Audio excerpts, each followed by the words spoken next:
chance que nous avons. Quelle chance que nous avons de servir un Dieu. Que si on regarde à sa fiche, vous savez, lorsqu'il y a des saisons de sport et tu regardes à la chiffre, il y a les victoires, il y a les défaites et il y a même les parties nulles. Mais par la grâce de Dieu, par sa grâce, le Dieu qu'on sert n'est pas un Dieu qui sait c'est quoi avoir une défaite. En fait, le mot défaite ne fait pas partie de son vocabulaire.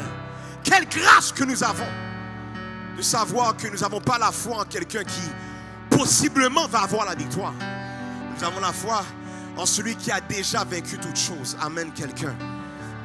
Nous vous souhaitons la bienvenue au sein du ministère PQL et bienvenue à notre expérience, le Midweek Experience, lorsque nous donnons une nouvelle opportunité à Dieu de nous visiter, de nous remplir. Et honnêtement, je suis tellement excité et béni de voir à quel point l'atmosphère est libérée. Donc, veuillez prendre place, ceux qui sont ici présents. On va entrer directement dans le message, dans la parole de Dieu.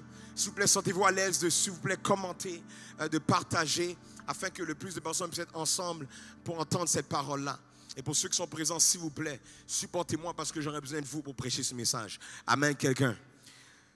En me préparant, j'étais encore en train de vérifier, voir si Dieu avait d'autres instructions à nous donner pour la prochaine saison.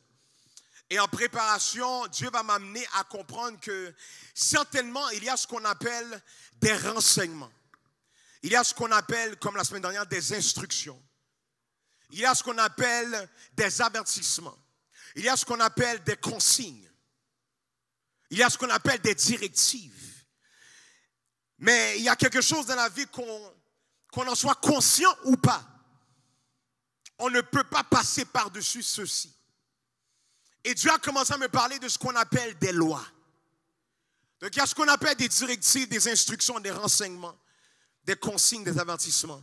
Et il y a ce qu'on appelle quelque chose qui est encore plus haut que tout ça, des lois. Que quelqu'un dise des lois. Et lorsqu'on parle de lois, on parle de règles impératives. On parle de commandements. Et j'ai commencé à demander au Seigneur, quelle est cette règle impérative, cette règle essentielle à respecter dans cette saison. Et le Seigneur va me parler d'une règle qu'on se doit de respecter si on veut voir sa main. Une règle qu'on se doit de respecter si on veut expérimenter sa gloire. Une règle qu'on se doit de respecter si on veut expérimenter le miraculeux. Est-ce qu'il y a des gens qui veulent expérimenter le miraculeux dans la prochaine saison? Est-ce qu'il y a des gens qui veulent expérimenter une nouvelle dimension de gloire dans la prochaine saison? Il y a une règle qu'on se doit de respecter si on veut que Dieu intervienne. Est-ce qu'il y a des gens que tu es dans une situation, dans une circonstance, où est-ce que tu t'attends à ce que Dieu intervienne en ta faveur? Et il y a une règle qu'on se doit de respecter afin que ces choses puissent se passer. Et le Seigneur va me parler tranquillement et profondément par rapport à ce message de ce soir qui s'intitule « La soif essentielle ». La soif essentielle. Que quelqu'un dise la soif essentielle. Oh non, tu vas répéter encore une fois, la soif essentielle. Et lorsque Dieu a commencé à me parler justement de ce message, de cette parole de l'heure pour nous ce soir, Dieu m'a donné l'image d'un bébé. Un bébé qui naît. Et on va rapidement comprendre que un bébé, on doit apprendre un bébé à ramper. On doit apprendre un bébé à marcher. On doit apprendre un bébé à parler. Mais lorsque ça vient à boire, c'est la chose la plus innée dans l'enfant. Littéralement dire que lorsque ça vient à boire, c'est quelque chose que tu n'as pas besoin de autant d'efforts. Autant d'enseignements, autant de pratiques afin que l'enfant puisse être en mesure de boire. Et c'est assez rapidement que j'ai compris que Dieu nous a formés de cette manière. Il y a une révélation derrière ce fait. Ce n'est pas une coïncidence qu'un bébé boire est quelque chose d'inné. Il y a une révélation derrière le fait qu'un enfant naît avec la capacité de boire. Quelle est cette révélation? Nous avons été créés, mesdames et messieurs, pour avoir soif. Je vais le répéter. Nous avons été créés par Dieu afin que nous ayons soif. Ou est-ce que littéralement le premier besoin d'un enfant, c'est d'avoir soif. Oh, on s'en va quelque part ce soir. Je vous le prouve. Ce qui permet à un enfant, à un bébé de grandir, ce qui permet à un enfant d'évoluer, c'est s'il boit. Au moment que le bébé arrête de boire, c'est une alerte aux parents. À un tel point que les parents vont devoir amener l'enfant à l'hôpital pour pouvoir voir comment on peut faire pour que l'enfant puisse recevoir qu'est-ce qu'il a besoin d'avoir dans lui. Donc littéralement, lorsque bébé ne boit pas, c'est une alerte. Pourquoi? Parce que la vie de l'enfant, l'évolution de l'enfant, la croissance de l'enfant dépend de sa soif. Peuple de Dieu, nous avons été créés de manière à ce que la soif soit essentielle pour notre vie. Nous avons été créés de manière à ce que la soif soit un prérequis pour nous permettre de vivre. Et voici la parole de Dieu pour plusieurs ce soir. Dans la prochaine saison, si tu veux spirituellement rester en vie, si tu veux débloquer certaines choses dans le monde spirituel, si tu veux passer à un prochain niveau avec ton Dieu, dans ta relation avec Dieu, dans la prochaine saison, si tu veux expérimenter la présence de Dieu dans une nouvelle dimension, expérimenter la gloire de Dieu dans une nouvelle dimension, expérimenter la puissance de Dieu, la soif te sera essentielle. Que quelqu'un dise la soif est essentielle. Que quelqu'un puisse dire la soif est essentielle. Et tout comme dans l'exemple d'un bébé, lorsque le diable veut arrêter la progression de quelqu'un, lorsque le diable veut amener quelqu'un à plafonner, lorsque le diable veut amener quelqu'un à stagner, qu'est-ce qu'il va faire? Il va attaquer la soif de la personne. Parce qu'il sait que s'il est en mesure d'attaquer ta soif, il attaque dans le fond ta progression. S'il est capable d'attaquer ta soif, il attaque ton évolution. Donc le diable qui est conscient de cette révélation-là, derrière le fait que les enfants sont nés avec ce désir d'avoir soif, le diable va savoir pour affecter la progression de quelqu'un, le processus de quelqu'un, qu'est-ce que je dois faire pour l'arrêter? Je dois affecter sa soif.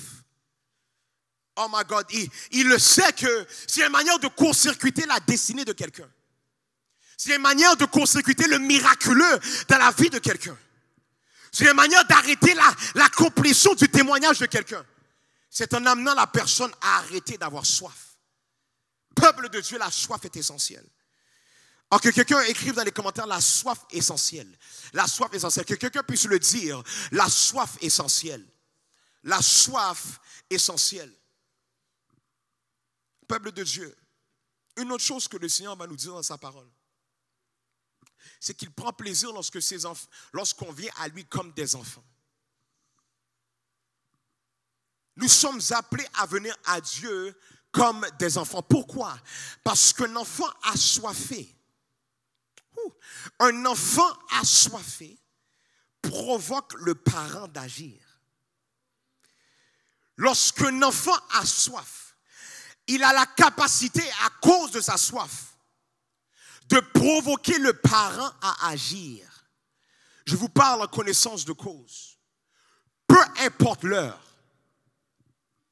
peu importe comment je me sens, peu importe la journée que j'ai eue, peu importe la semaine que j'ai eue, peu importe le mal de tête que j'ai, peu importe comment je peux être frustré de ma journée, peu importe mes sentiments personnels, si notre fille a soif, la manière qu'elle va chercher notre attention, my God, la manière qu'elle va chercher notre attention, la manière que sa soif va lui pousser à faire n'importe quoi. Quand je vous dis n'importe quoi, ma fille va trouver une manière. Elle va trouver une manière de capter notre attention afin qu'on puisse répondre à sa soif. Je ne sais pas si vous me suivez. Un enfant n'a pas besoin de savoir comment tu te sens, comment ta semaine a été. S'il a soif, you have to do something. Lorsque ma fille a soif, peu importe comment je me sens, peu importe comment que moi ou ma femme nous nous sentons, ça ne change rien par rapport au fait du désir qu'elle a de recevoir quelque chose. Donc littéralement, qu'est-ce que ça va faire, c'est que ma fille, et je me rappelle encore, il y a plusieurs soirs que ça arrive, lorsqu'elle a soif pendant la nuit, c'est comme si pendant la nuit, ça s'intensifie, la soif qu'elle a. C'est comme si le son, le bruit qu'elle fait, lorsqu'elle a soif durant la nuit, on dirait que c'est pire que lorsque je suis réveillé. Je ne sais pas pourquoi, mais c'est comme si que là, ça sonne encore plus. Et comment que ça fonctionne, c'est des fois même, en tant que parent, je suis sûr qu'il y a des parents qui vont se reconnaître là-dessus. Quand que bébé pleure, tu as toujours un espoir que c'est un pleur pendant 2-3 secondes et qu'elle va s'endormir. Est-ce qu'il y a des gens qui ont la foi comme ça? Ou est-ce qu'elle va commencer à pleurer, je vais avoir la foi que c'est un pleur temporaire. Juste une petite affaire rapide. Mais quand elle a soif durant la nuit, il y a des fois que ça arrive, qu'elle pleure quelques secondes et puis c'est tout. Mais lorsqu'elle a réellement soif, oh my God, elle va pleurer jusqu'à ce que. Elle va crier jusqu'à ce que ses parents réagissent. Et qu'est-ce que j'ai réalisé? C'est que même lorsqu'on l'amène au lit et qu'elle dort, elle ne va pas vouloir qu'on lui donne la suce parce qu'elle veut s'assurer que si elle a encore soif, que ça soit proche d'elle. Est-ce qu'il y a des gens qui connaissent, ils savent un peu de quoi je parle? Il y a beaucoup de gens ici, ils n'ont pas encore eu d'enfants, mais je sais qu'il y a des gens en ligne que Paul, il sait de quoi je parle. Je sais que quand que bébé veut tellement s'assurer que le sentiment qu'elle a eu lorsqu'elle était à la recherche de boire quelque chose, le fait qu'elle a dû attendre pour qu'elle puisse recevoir quelque chose à boire. Maintenant, elle a dit, je ne veux pas prendre de chance, je préfère rester, comme qu'on dit, plugué. Afin que, au moment que j'ai un creux, mon creux va être répondu rapidement. Que quelqu'un dise la soif essentielle. La soif essentielle. Et Dieu va nous parler ce soir de 3 choses concrètes qui se passent lorsqu'on est assoiffé. Dieu va nous parler de 3 choses importantes qui se passent lorsqu'on est assoiffé. Donc on va rentrer directement. Premièrement, lorsque tu es assoiffé, ta vie de prière en est la preuve. Lorsque tu es quelqu'un qui est assoiffé, ta vie de prière en est la preuve. Quelqu'un qui a soif, quelqu'un qui est assoiffé, la première preuve de ce fait est l'état de la vie de prière de la personne. Allons dans 1 Samuel 1 et on va lire du verset 9 au verset 20. La Bible va nous dire, cette fois-ci, après qu'on eut mangé et bu à Silo, Anne se leva et se rendit au sanctuaire de l'Éternel. Le prêtre Élie y était assis sur son siège près de la porte. Verset 10. Très affligée, Anne pria l'Éternel. Que quelqu'un dise, Anne pria l'Éternel. En pleurant à chaudes larmes. Verset 11. Alors elle fit le vœu suivant. Éternel Seigneur des armées célestes, si tu veux bien considérer la misère de ta servante, et si tu interviens en ma faveur, si tu ne délaisses pas ta servante, et si tu me donnes un fils, alors je te le consacrerai pour toute sa vie. Ses cheveux et sa barbe ne seront jamais coupés. Verset 12. Comme elle priait longuement devant l'Éternel. Ici, on peut voir qu'Anne ne s'est pas arrêtée à faire un vœu. Après qu'elle a fait son vœu, elle est rentrée dans la prière. Ici, on peut voir que Anne ne s'est pas arrêtée à ça, mais sa soif a été supportée par la prière. La Bible va même nous dire qu'elle priait longuement devant l'Éternel. My God, est-ce que tu te rappelles lorsque tu avais soif? Lorsque tu venais à ton Dieu désespéré, tu ne regardais pas ton cadran. Oh, est-ce qu'il y a des gens qui peuvent être honnêtes? Lorsque tu avais soif de ton Dieu pour qu'il puisse intervenir, tu ne regardais pas à ton calendrier. Tu n'avais pas une heure où est-ce que tu étais plus réveillé pour chercher sa face. Mais peu importe l'heure, my God, peu importe comment que tu te sentais, tu t'assurais de prier à Dieu pour pouvoir le provoquer. Il y a des gens qui se rappellent de ces moments-là. Parce que tu étais désespéré. You didn't care. You did not care de quelle heure qu'il était. Si des membres de ta famille, même des membres de ta famille étaient dérangés parce que tu priais trop. Est-ce qu'il y a des gens qui se rappellent de ce moment-là où est-ce que ta famille disait, écoute, t'exagères, calme-toi. Tellement que tu cherchais la face de Dieu. Tellement que tu avais soif. Tu priais sans cesse. y a des gens qui se rappellent de ça? Ou est-ce que tu priais longuement, comme que Anne priait longuement? Verset 12. Comme elle priait longuement devant l'Éternel. Élie observait le mouvement de ses lèvres. Donc littéralement, Élie était trop loin pour entendre ce qu'elle disait. Donc il observait le mouvement de ses lèvres. Anne priait intérieurement, ses lèvres bougeaient. Mais on n'entendait pas sa voix. Élie pensa qu'elle était ivre. En d'autres mots, saoule. Et il l'interpella. Combien de temps encore veux-tu étaler ton ivresse? Va cuver ton vin ailleurs. Anne avait tellement soif de voir Dieu agir dans sa situation, que sa manière de chercher la face de Dieu, sa manière de provoquer Dieu dans la prière, va pousser Élie à croire qu'elle était saoule. J'aimerais dire à quelqu'un, lorsque tu as réellement soif, lorsque tu es assoiffé, you don't care about how you look. You don't mind, you don't care. Pour toi, il n'y a plus d'histoire de make-up. Il n'y a plus d'histoire de cheveux. Il n'y a plus d'histoire maintenant d'habillement. Lorsque tu as réellement soif de voir Dieu bouger, lorsque tu es assoiffé, lorsque tu es assoiffé, ça ne te dérange pas qu'est-ce que les gens pensent. My God, peu importe le contexte, peu importe la circonstance, peu importe la situation là où tu es, tu n'as rien, you don't care about what people think parce que tu es assoiffé. Tu es tellement assoiffé que tu n'es pas à la recherche de bien paraître. Tu n'es pas à la recherche de garder une belle posture, mais à la recherche de provoquer Dieu. Et à cause que tu recherches à provoquer Dieu, le fait que tu es assoiffé va te pousser à prier longuement, à prier sans cesse. À un tel point que you don't care, même si que je suis dans le couloir OIGA, Rabasson de Rebekia, et Kabanana Skoba Babashkoba, et Brandaram, parce que les gens ne savent pas que tu es en train de gérer quelque chose. Les gens ne savent pas que tu es en train de débloquer quelque chose dans l'atmosphère, mais tu es en train de prier. Ton mari est en train de vivre quelque chose, ta femme est en train de vivre quelque chose, et tu sais que peu importe là ce que tu es, le Dieu que tu sers entend tes prières. Donc maintenant tu pries et tu cherches à le provoquer. Et Anne a cherché à le provoquer. She did not care du fait que Élie le regardait. Elle était concentrée, elle était focus sur le fait que je dois provoquer mon Dieu. Donc Élie va lui dire, va cuver ton vin ailleurs. En pensant qu'elle était tellement en train de prier comme une folle qu'elle était saoule. Et voici comment que Anne va répondre.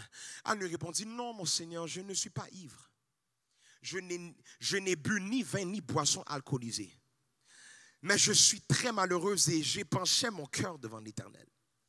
Ne me juge pas mal et ne me considère pas comme une femme perverse. Si j'ai prié aussi longtemps, que quelqu'un dit si j'ai prié aussi longtemps. Si j'ai prié aussi longtemps, il va dire, c'est parce que mon cœur débordait de chagrin et de douleur. Mais est-ce qu'il y a des gens qui se retrouvent là-dedans? Ou est-ce que tu cherchais la face de Dieu? Il n'y avait pas de limite à ta recherche. Peu importe qu'est-ce que tu vivais, tu devais trouver une manière de provoquer Dieu, que ce soit dans l'auto, que ce soit dans l'autobus, que ce soit dans le métro, peu importe lorsque tu étais. Même lorsque il y a des gens même que lorsque tu étais en pause dans ton travail, tu te rangeais dans un coin. Parce que ta situation était tu étais tellement assoiffé de voir Dieu que tu te mettais dans un coin pour chercher sa face en secret. Seigneur Jésus, il faut que tu bouges, il faut que tu interviennes, papa. Il faut que tu fasses quelque chose, il faut que tu agisses en ma faveur. My God, Anne va dire, c'est parce que mon cœur débordait de chagrin et de douleur. Dans ce cas, lui dit Élie. Lorsque Anne va lui dire ceci, Élie va lui répondre, va en paix. Attends, la même personne qui l'a jugé mal.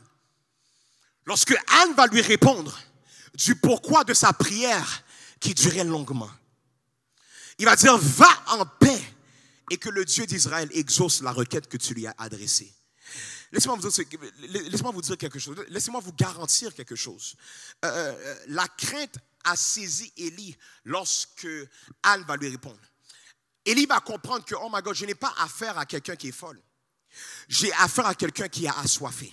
Donc Élie va dire, attends une minute, c'est un autre type d'approche. Cette femme-là n'essayait pas de paraître d'une autre manière. En fait, she didn't care. Elle est en train de rechercher, elle essayait de provoquer Dieu. Et à cause de ça, ça a rendu Élie mal à l'aise du jugement qu'il avait posé, qui va lui pousser à lui maintenant dire, va en paix et que le Dieu d'Israël exauce la requête que tu lui as adressée.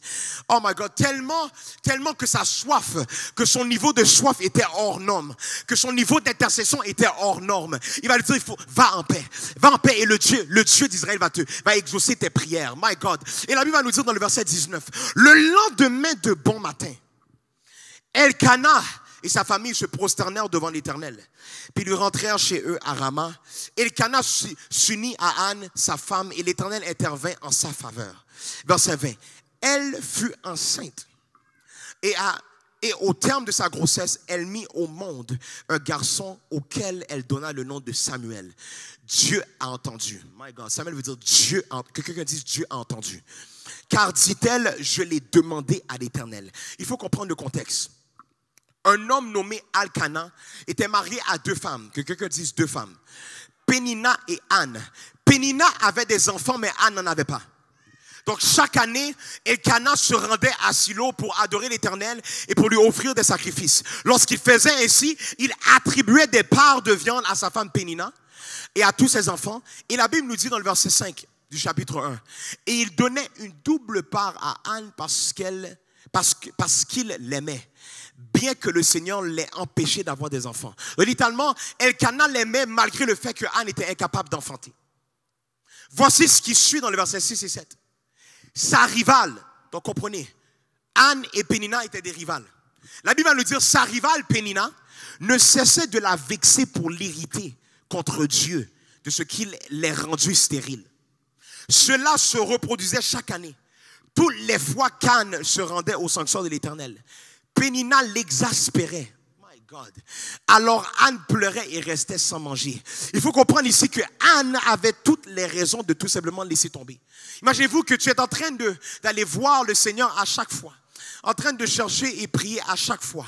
Et il y a quelqu'un qui est en train de parler dans ta tête, parler dans tes oreilles, pour te rappeler que, oh regarde, le même Dieu qui est en train de prier te permet même pas d'accoucher, te permet même pas d'avoir des enfants. À chaque année, la Bible va nous dire, à chaque année, elle allait au sanctuaire pour chercher la face de Dieu. On s'entend que Anne avait toutes les raisons de laisser tomber après quelques années. Elle avait toutes les raisons de s'énerver même contre Dieu. Parce que maintenant, c'est une mode de s'énerver contre Dieu. Quand que Dieu ne répond pas à nos prières, au lieu de le chercher davantage, on s'énerve. Est-ce qu'il y a des gens qui m'écoutent? Au lieu de le chercher en profondeur, on s'énerve avec Dieu. Elle avait toutes les raisons de s'énerver avec Dieu. Elle avait toutes les raisons de laisser tomber sa foi et même sa relation avec Dieu. En fait, elle avait toutes les raisons de tout faire le contraire de ce que la Bible nous dit qu'elle a fait. Mais la question qu'on doit se poser ce soir est pourquoi a-t-elle continué à chercher la face de Dieu? Pourquoi Anne n'a pas arrêté de chercher la face de Dieu? Pourquoi n'était-elle pas distraite par la manière que sa rivale parlait? Parce qu'une des choses qu'on fait quand on est dans notre chair, qu'on est à fleur de peau, on est tellement distrait pendant notre temps de prière qu'on focus sur d'autres choses. Elle aurait pu s'énerver pendant son temps de prière et regarder à sa rivale. Mais qu'est-ce qui a fait en sorte qu'elle reste focalisée sur son Dieu? C'est à cause de sa soif. Elle avait soif de voir son Dieu agir. Elle avait soif de voir Dieu bouger dans sa situation. Elle avait soif d'expérimenter le Dieu miraculeux. Et la preuve est sa vie de prière. Anne était une femme de prière. Et Dieu a répondu à sa soif, qui était prouvée par sa prière. Que quelqu'un dise, la soif est prouvée par la prière. Si tu vois quelqu'un qui est assoiffé, tu vas voir qui est assoiffé à travers sa prière. Pas à travers ses multiples paroles. Mais tu vas voir que la personne a soif dans sa capacité de longuement prier, tout comme Anne a fait. Que quelqu'un dise, la soif est prouvée par la prière. Deuxièmement, lorsque tu es assoiffé, tu es prêt à tout sacrifier. Lorsque tu es assoiffé, tu es prêt à tout sacrifier. Genèse 22, et je vais lire pour vous dans ce passage-là. Après ces choses, Dieu mit Abraham à l'épreuve et lui dit, Abraham, et il répondit, me voici. Dieu dit, prends ton fils, ton unique, celui que tu aimes, Isaac, va-t'en au pays de Morija, et là, offre-le en holocauste sur l'une des montagnes que je te dirai. Abraham se leva de bon matin, sella son âne et prit avec lui 2 serviteurs et son fils Isaac. Il fendit du bois pour l'holocauste et partit pour aller au lieu que Dieu lui avait dit. Je ne sais pas si vous comprenez le niveau de sacrifice que Dieu a demandé à Abraham. Abraham a attendu près de 100 ans pour avoir Isaac. Nous, on attend 2 semaines. Lorsqu'on l'a, on le tient comme si que... Pour que personne puisse le prendre. Tu tiens à ta bénédiction. Puis il ne faut pas que personne prenne ces bénédictions. Parce que je me suis attaché à la bénédiction. Dieu va le faire attendre 100 ans pour avoir son fils Isaac. Après qu'il va avoir son fils, Dieu va demander à Abraham de sacrifier Isaac. Et le pire, c'est que Dieu va lui dire très clairement, ton fils, celui que tu aimes, ton unique. Dieu va lui demander de l'offrir en holocauste. La Bible va ensuite nous dire dans le verset 3, et s'il vous plaît, ne quittez pas le live parce que je sais que c'est là que c'est un peu dur, parce que là, on a peut-être peur de peut-être Dieu va nous demander de sacrifier quelque chose. Reste là parce que je te dis qu'il y a des bénédictions qui sont rattachées au sacrifice qu'on peut faire. Dieu va lui demander de l'offrir en holocauste. Voici qu'est-ce qu'il va nous dire. Abraham se leva de bon matin, sella son âne et prit avec lui 2 serviteurs et son fils Isaac. Il fendit du bois pour l'holocauste et partit pour aller au lieu que Dieu lui avait dit. Donc Abraham a réellement obéi. Okay? C'est-à-dire quand que Dieu l'a parlé, right after, he moved. He moved. Il a obéi tout de suite. La seule chose qui pourrait pousser quelqu'un à faire ce type de sacrifice, la seule chose qui pourrait pousser quelqu'un, Benjamin, à faire ce type de sacrifice, c'est si la personne est assoiffée de faire la volonté de Dieu.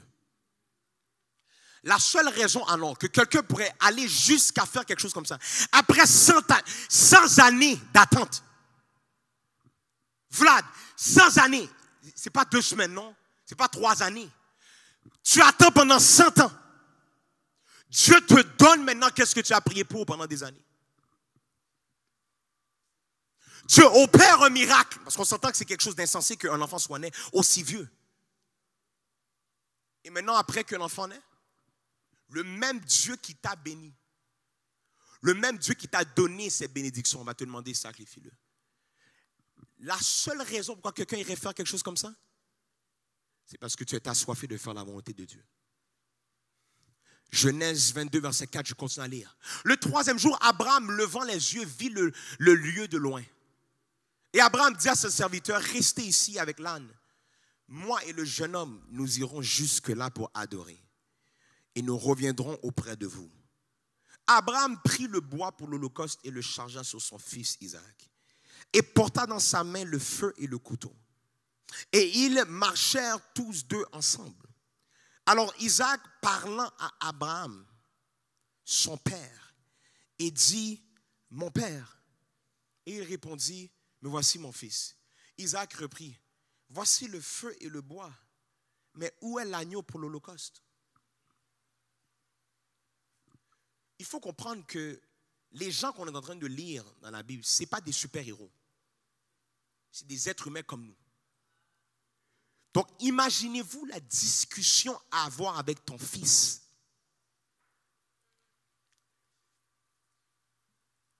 Imaginez-vous le niveau de discussion à avoir avec ton fils. Que tu es en train de marcher avec lui. Tu l'avais dit que vous allez offrir un sacrifice à Dieu. Tu dis aux gens, restez là, on revient. Et ton fils maintenant marche avec toi. Imagine-toi marcher avec ton fils. Tu marches avec lui et là il te dit, mais papa, dad, où est l'Holocauste?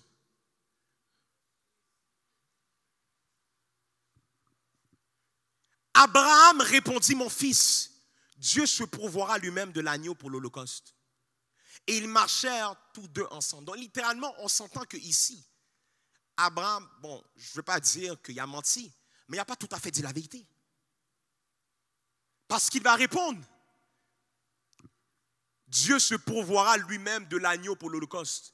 Mais Abraham, il sait que Dieu l'avait dit que c'est Isaac qui est l'Holocauste. Lorsqu'ils furent arrivés au lieu que Dieu lui avait dit, Abraham y éleva un autel et rangea le bois. Il lia son fils Isaac et le mit sur l'autel par-dessus le bois. Rappelons-nous, mesdames et messieurs, que ce sont des êtres humains. Je suis sûr qu'Abraham avait mal lorsqu'il devait mettre son fils sur l'autel. Imaginez-vous la scène que tu attends depuis 100 ans. Parce que je sais que la Bible ne va pas nous parler des émotions qui étaient là. Mais je suis sûr qu'Abraham était brisé. Oh, Abraham était déchiré du fait qu'il allait devoir mettre son fils sur l'autel. Abraham devait vivre toutes sortes de douleurs dû au fait que son fils allait être mis sur l'autel. Et ça, c'est Abraham. Mais imaginez-vous Isaac. Isaac, l'enfant, le fils, que lui, il voit qu'il se fait mettre sur un autel. Il se fait lier. Imaginez qu'à quel point il était effrayé de savoir que, et de comprendre, de réaliser que c'était lui qui allait être sacrifié. Imaginez-vous. On ne parle pas de des super-héros. On ne parle pas d'une bande dessinée. On parle de des êtres humains. Est-ce que vous êtes capable d'imaginer ça? Isaac qui est mis sur l'autel et qui est lié, que son père, je suis sûr, il y avait des larmes. Il était brisé à l'intérieur. Tu sais qu'il devait lier son fils, celui qui attendait. La Bible nous dit celui qu'il aimait. Son fils unique, my God, il a dû le mettre sur l'autel. Et maintenant, voici qu'est-ce qui va se passer. Voici qu'est-ce qui va se passer. Puis Abraham étendit la main et prit le couteau pour égorger son fils. Il n'a pas fait une prière, mais est-ce que tu es sûr? Est-ce que tu es sûr que c'est ça que tu me demandes? Non, non. Malgré la douleur, malgré qu'est-ce qui se passait, le combat interne que la Bible ne nous mentionne pas, mais que je suis sûr, en tant qu'être humain, le combat interne qu'il avait à l'intérieur de lui, dû au fait qu'il devait sacrifier son fils, celui qu'il aimait. La Bible va nous dire que quand même, il va prendre le couteau pour égorger son fils. Littéralement, Abraham avait trop soif de faire la volonté de Dieu pour laisser ses émotions prendre le dessus. Abraham avait trop soif de faire la volonté de Dieu pour laisser ses désirs personnels prendre le dessus. Abraham, à cause qu'il avait soif de faire pleinement et parfaitement la volonté de Dieu, il va être prêt à faire ce sacrifice. Il n'y avait zéro compromis avec la volonté de Dieu. Peut-être que vous êtes en train de me dire c'est malade, c'est fou. Comment il a pu faire quelque chose comme ça? C'est impensable qu'Abraham a fait une telle chose. Oui, c'est vrai que c'est fou. Oui, c'est vrai que c'est incroyable. Mais en même temps, j'aimerais ça que tu puisses fermer tes yeux et que tu retournes dans les débuts de ta relation avec Dieu. Quand tu regardes dans le début de ta relation avec Dieu, tu étais tellement assoiffé de faire sa volonté. You didn't care who you needed to cut. Tu n'avais aucun problème à couper certaines personnes. Tu n'avais aucun problème à couper certaines habitudes. Tu n'avais aucun problème à couper certains cycles parce que tu étais tellement assoiffé de faire la volonté de Dieu que tu étais prêt à tout sacrifier. Abraham, c'est ça qui s'est passé. Il avait tellement soif de faire sa volonté qu'il a dit, I'm ready to cut anything. I'm ready to sacrifice anything. Oh my God, et vous savez la suite des choses. La Bible va nous dire que l'ange de l'Éternel l'appela des cieux et dit Abraham, Abraham, il répondit me voici. L'ange dit n'avance pas ta main sur l'enfant et ne lui fais rien, car je sais maintenant que tu crains Dieu et que tu ne m'as pas refusé ton fils, ton unique. L'ange de l'Éternel appela une seconde fois Abraham des cieux et dit je te le jure par moi-même, parole de l'Éternel, parce que tu as fait cela et que tu n'as pas refusé ton fils, ton unique, je te bénirai et je multiplierai ta postérité comme les étoiles du ciel et comme le sable qui est sur le bord de la mer. Et ta postérité possédera la porte de ses ennemis. Toutes les nations de la terre seront bénies en ta postérité parce que tu as obéi à ma voix. La soif d'Abraham l'a poussé à sacrifier tout. Ce qui a débloqué ces bénédictions. Que quelqu'un dise la soif essentielle. Par faute de temps, on rentre directement dans le troisième et le dernier point. Troisièmement, lorsque tu es assoiffé, tu attires les regards de Dieu vers toi. Lorsque tu es assoiffé, tu attires les regards de Dieu vers toi. Marc 5, verset 25 à 34, on va le décortiquer. Verset 25. Or, il y avait une femme atteinte d'une perte de sang depuis 12 ans. Elle avait beaucoup souffert entre les mains de plusieurs médecins. Elle avait dépensé tout ce qu'elle possédait.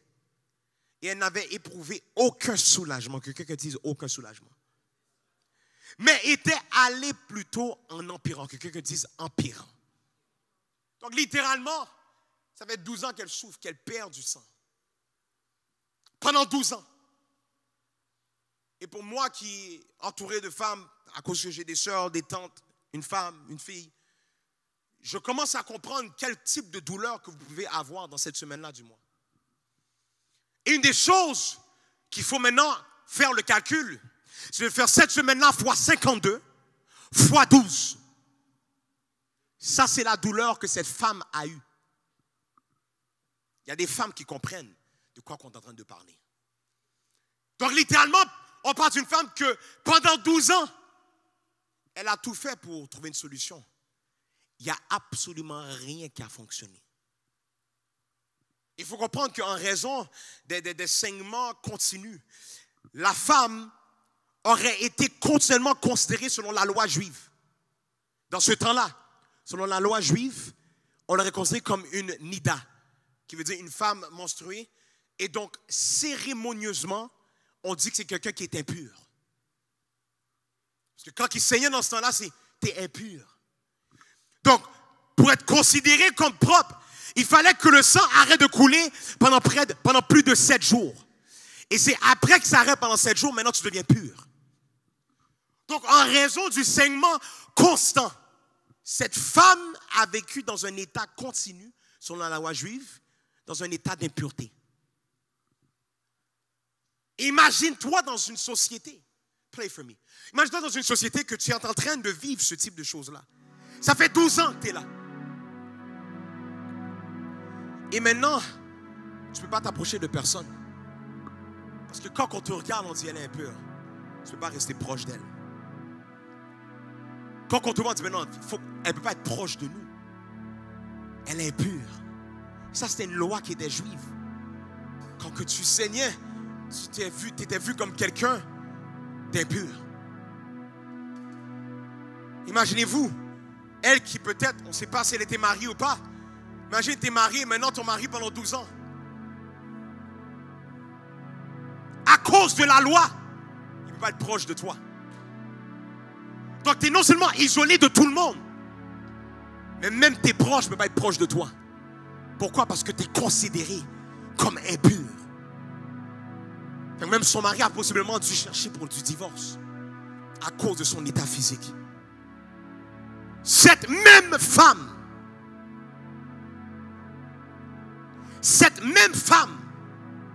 à cause de sa soif, à cause qu'elle était assoiffée, à cause de sa soif de voir Dieu intervenir, va oser faire quelque chose d'insensé.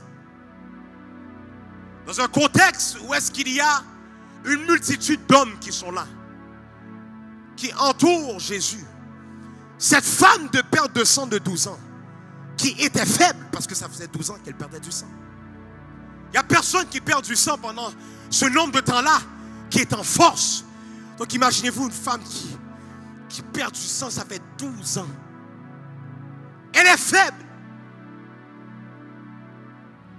Mais à cause de sa soif, cette femme de perte de sang de 12 ans, qui était à bout de force, qui voyait sa situation s'empirer, qui voyait sa santé aller de pire en pire, va trouver une manière d'avoir assez soif de voir Dieu intervenir, qu'elle va oser faire l'impossible.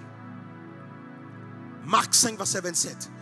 Ayant entendu parler de Jésus, elle vint dans la foule par derrière et toucha son vêtement.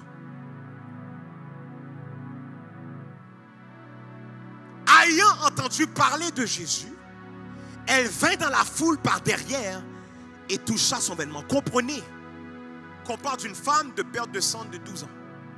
Il y a une masse d'hommes qui sont là, en train de suivre Jésus. Elle va se faufiler malgré le fait qu'elle est faible, malgré le fait qu'elle est à bout de force, à cause de sa soif de voir Dieu intervenir dans sa situation. Elle va se faufiler dans un crowd d'hommes. Oh my God, elle va trouver une manière de prendre tout ce qui lui reste comme force pour aller toucher le vêtement de Jésus. Verset 28, car elle se disait, si je puis seulement toucher ses vêtements, je serai guéri. Que quelqu'un puisse dire Jésus.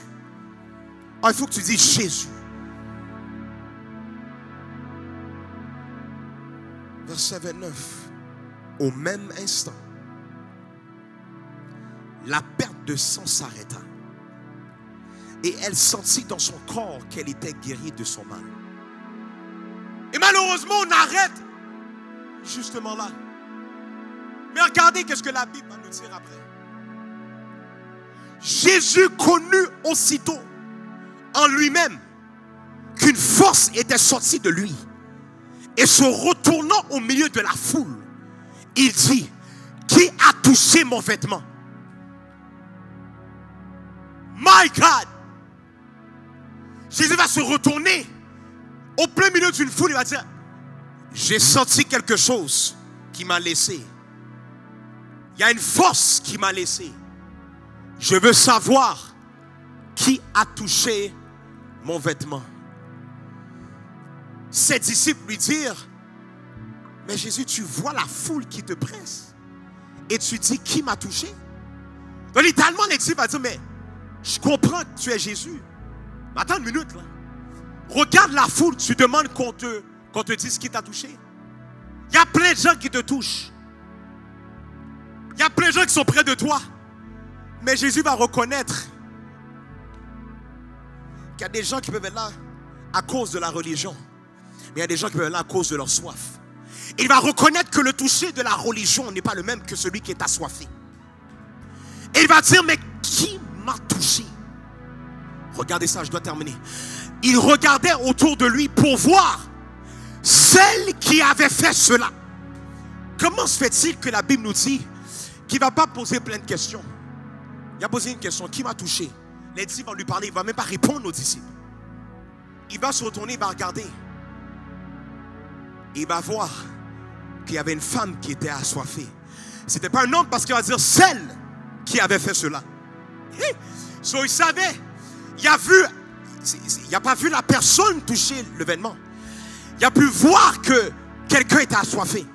À cause de la manière qu'elle regardait, dites-vous qu'elle était déjà guérie. Suivez-moi. Elle n'était pas en train de perdre du sang encore. La Bible nous dit qu'elle était guérie. Elle était déjà guérie. Donc, elle pouvait paraître comme tout le monde qui est guéri aussi. Mais Jésus va voir qu'il y a quelqu'un. Il y a quelqu'un qui est assoiffé. Il va voir dans ses yeux, attends une minute, la manière qu'elle me regarde, tu vois que c'est quelqu'un qui est assoiffé. La manière qu'elle prie, tu vois que c'est quelqu'un qui est assoiffé. Donc littéralement, il va apercevoir dans une foule de gens qui sont guéris qu'il y a quelqu'un qui était assoiffé.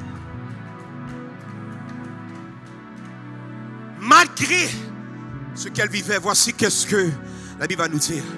La femme effrayée, pensant qu'elle avait fait une erreur, et tremblante, sachant ce qui s'était passé en elle, vint se jeter à ses pieds et lui dit toute la vérité. Donc littéralement, elle a vu que Jésus l'a regardé, pour savoir que c'était elle. La crainte l'a saisie. Parce que peut-être que je n'avais pas le droit de le toucher, peut-être que je n'étais pas. Parce que rappelez-vous que la loi juive, la loi juive dit que tu n'as pas le droit de t'approcher des gens. Tu dois être isolé lorsque tu es en train de perdre du sang. Mais qu'est-ce qui est incroyable avec Dieu? Qu'est-ce que les gens voient comme impur? Dieu prend le plaisir de les recevoir. Donc elle se disait, mais attends une minute, peut-être que je vais être une grave erreur. Parce que je n'étais pas supposé de le toucher. J'aimerais dire à quelqu'un qui m'écoute, où est-ce qu'ils sont les caméras? J'aimerais ça dire à quelqu'un. Je ne sais pas qu'est-ce que tu vis. Je ne sais pas à quel point que les gens disaient que tu étais impur. Je ne sais pas à quel point que les gens disaient que tu étais une perte, tu étais quelque chose, une cause perdue. Mais j'aimerais te dire que Dieu prend plaisir à recevoir ce type de personne-là. La femme de perte de sang de 12 ans, que pendant 12 ans elle a été isolée à cause de la loi. Elle va avoir soif de voir Jésus agir. Oh my God, je parle d'un Jésus qui guérit. Je parle d'un Jésus qui pardonne. Je parle d'un Jésus qui renouvelle. Je parle d'un Jésus qui rachète. My God, il va voir ce Jésus-là. Et lorsque Jésus va sentir qu'une force va le laisser, il va se tourner. Et il va dire, c'est elle. Et la femme va venir à pleurer. Je suis désolé, je sais que selon la loi, je n'étais pas supposé te toucher. Je sais que j'étais impur. Je sais que je me suis faufilé dans la foule, mais je suis vraiment désolé. Écoute, j'avais vraiment besoin de miracles. J'avais réellement besoin que tu agisses. J'avais tellement soif de te voir intervenir.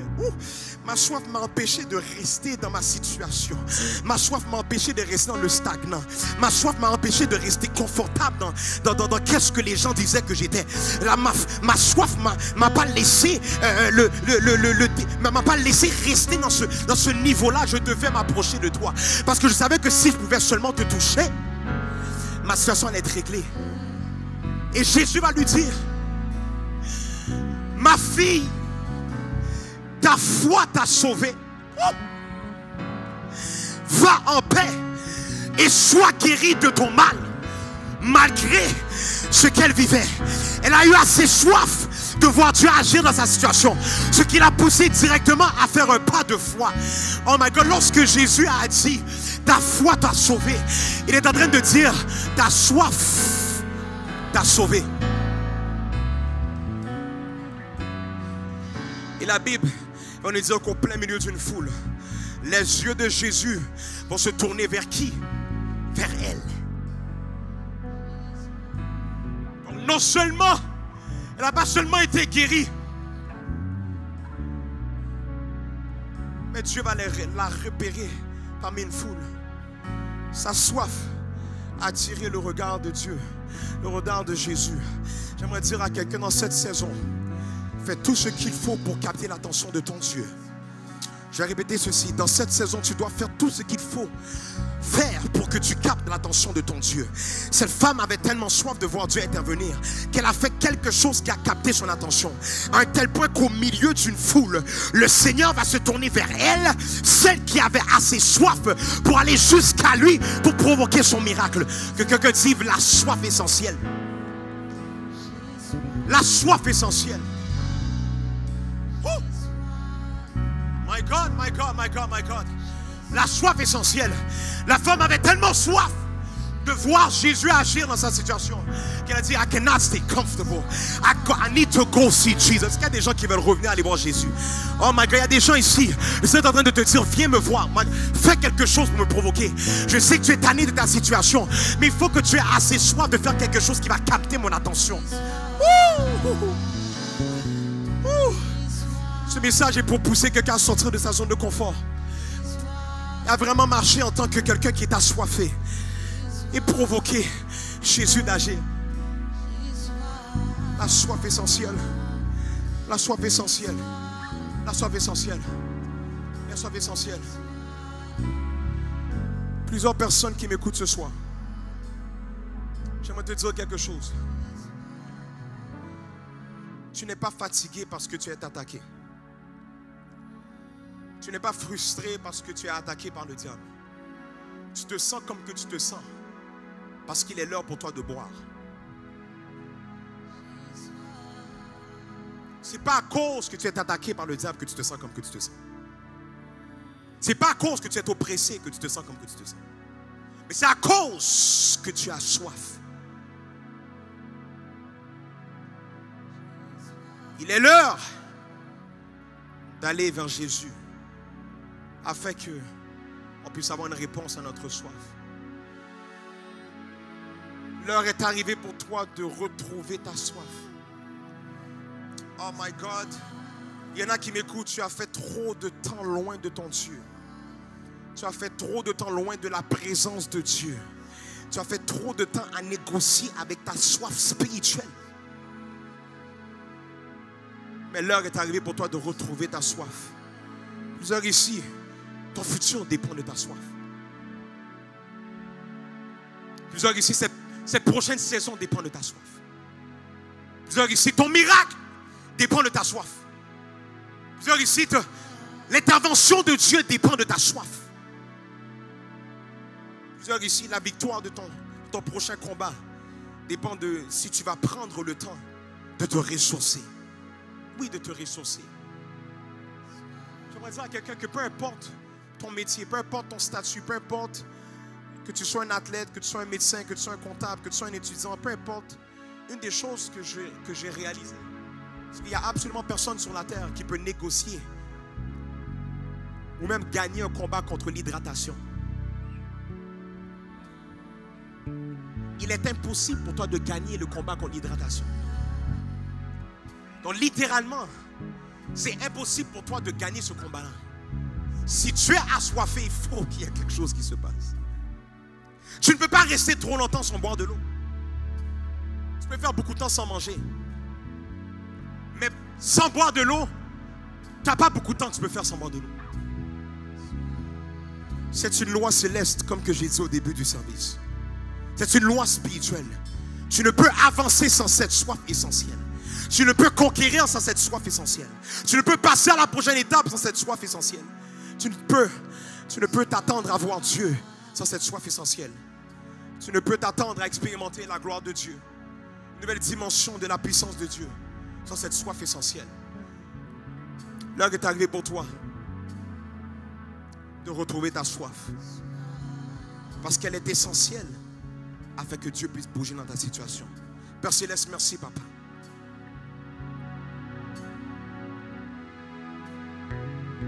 Merci Saint Jésus. Merci pour ce rappel à Londres. Merci parce que nous savons, Papa, que ta parole est vérité. Nous avons besoin de cette vérité aujourd'hui afin de pouvoir savoir quelles règles impératives à suivre afin de te voir tomber et agir dans notre situation. Merci Seigneur Jésus. Parce que nous savons que qu'est-ce qui provoque la gloire de Dieu?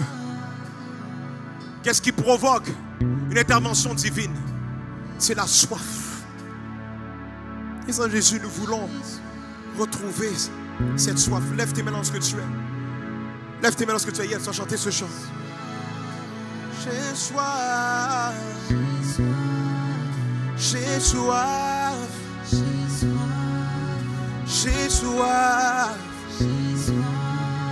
J'ai soif. J'ai soif. J'ai soif. J'ai soif. J'ai soif. Jésus, j'ai soif. Seigneur, j'ai soif. Yahweh, j'ai soif. Yahweh, j'ai soif. Seigneur, j'ai soif. Jésus, j'ai soif.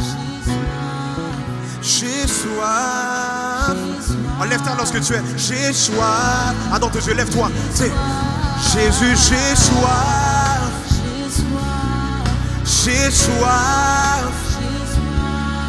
J'ai soif. Jésus, j'ai soif. Seigneur, j'ai soif.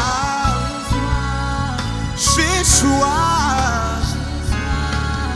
J'ai soif, j'ai soif.